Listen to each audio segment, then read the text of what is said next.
because he's here, but I am kind of partial to Ben. Only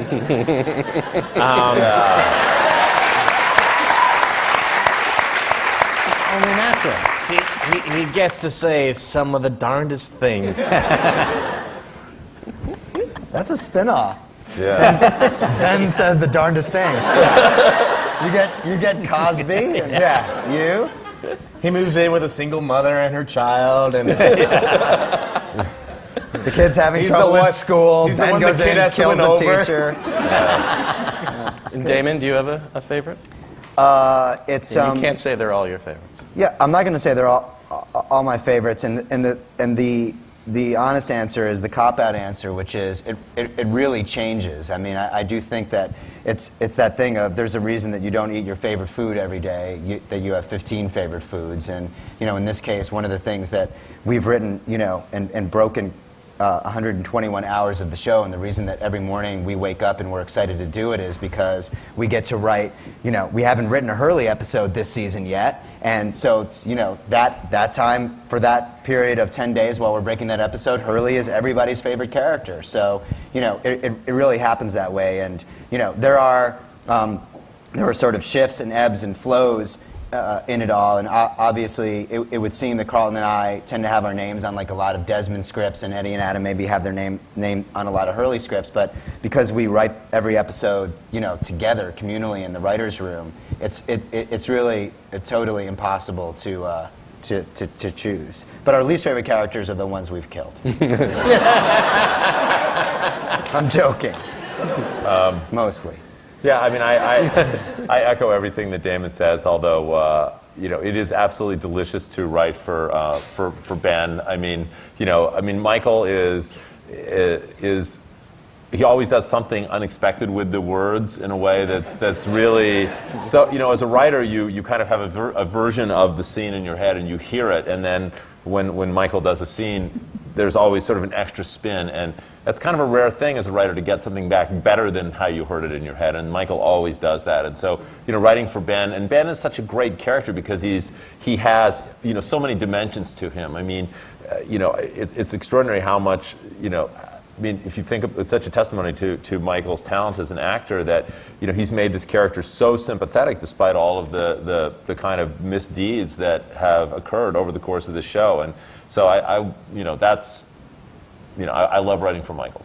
And Michael's the one person who can't say Ben, so Right. I'm curious what his answer is. Or is my favorite character. Yeah.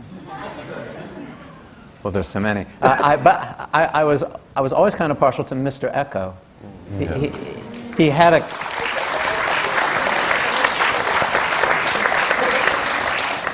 He had a kind of gravity and dignity about him, and a crackerjack backstory. Yeah. And a nice stick. That's a literal stick, you perverts. Good gravy. It's a family show. As we go to the questions, just remember, please be brief so we can get as many questions in. Please make it a question. And we'll start over here. Hi, guys. I was just kind of curious, if the Man in Black can't kill any of the candidates, then what was he planning to do with John Locke at the end of the first season when he was taking him down the vent? That's an excellent question. One of the questions that we're getting asked a lot about now is what are the rules exactly? Obviously Jack intuits in the sub scene that the Man in Black is not allowed to kill any of the candidates, either because Jacob touched them or whatever. And the question just becomes, is a rule breakable?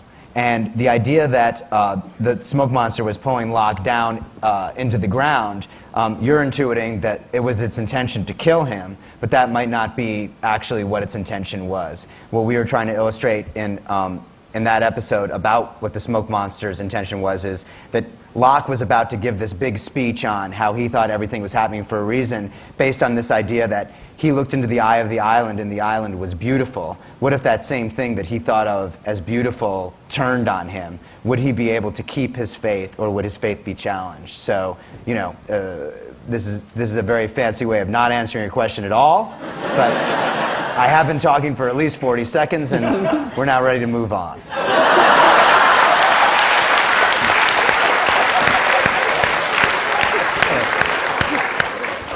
Over there. My name is Grace Toy. I have been waiting for 6 years to meet all of you and to thank you for such a vital work.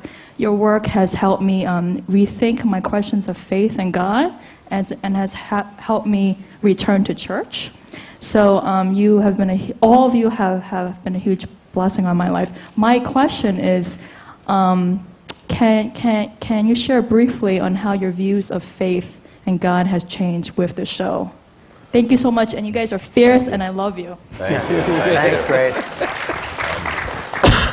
You know, I think that the show has provided us with an opportunity to illuminate our thoughts on faith, and I think you will see significantly more about that in the finale of the series. And I'm not sure it's. I think what's happened most profoundly is that we've shaped each other's lives, and I think that is such a strong thematic. You know, the sort of live together, die alone idea in the show, the idea that these characters, were sort of essentially loners, and who they came together and they sort of formed this community, and out of this community they found strength, and in the same way that the show is a reflection of kind of what happened behind the scenes.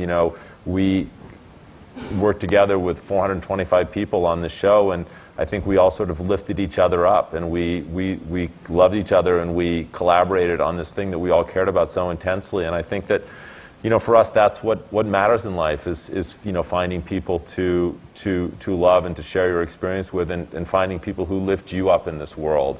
And I think we want the show to be a reflection of that. And we can go back over here.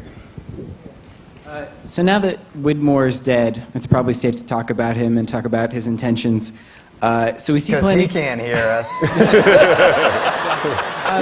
So is he planning on coming to the island to build like a big Jurassic Park style theme park, or just generally be president of the island, or? Good, you got another question to evade. What's interesting about Widmore is, he basically explained to Ben in the episode where he met his demise. Yes, when I came on the freighter, it was my intention to do all these horrible things, to exploit the island. He felt like he had been burned in some way. We hinted at that in an episode called The Variable last season, where he expressed to Ms. Hawking this sense of remorse and anger at the fact that he had to sacrifice his own son, Daniel Faraday. But then he says, but then Jacob visited me and he showed me the error of my ways, and now I've brought Desmond back here, preferably because I'm a good guy. But unfortunately, it's Charles Widmore who's saying this. So the question that you're asking is exactly the question that Jack, Kate, Sawyer, and Hurley are all asking each other when the finale begins, which is, can we trust what Charles Widmore said? Is he setting the Man in Black up in some way, or was he really out for himself? So again, we're trying to take this question that you're asking and create a sense of tension and anxiety in the audience in terms of, can I trust this guy? You told me that he's a hero, but I have to take his word for it. All we can say is there's a distinction between what a character says and what we show you. If we show it to you, then it happened. But if so if it's a flashback, or if you hear a whoosh, so if you see Jacob hanging out over Alana's bandaged face, that happened. But if Widmore says Jacob came and visited me, and he's saying it, we're purposefully saying, this is a very, very untrustworthy man who is giving you this information. We taught you not to trust him. What do you think about him now? And I didn't answer it. Good job. Yeah. For your next question to avoid? Hi. Going back to season 2, there was a very important scene, at least a lot of Lost fans think, in a flashback with Desmond and Jack at the Tour de Stade. And Desmond says to Jack, "You've got to lift it up, brother." And a lot of Lost fans think that meant something very special.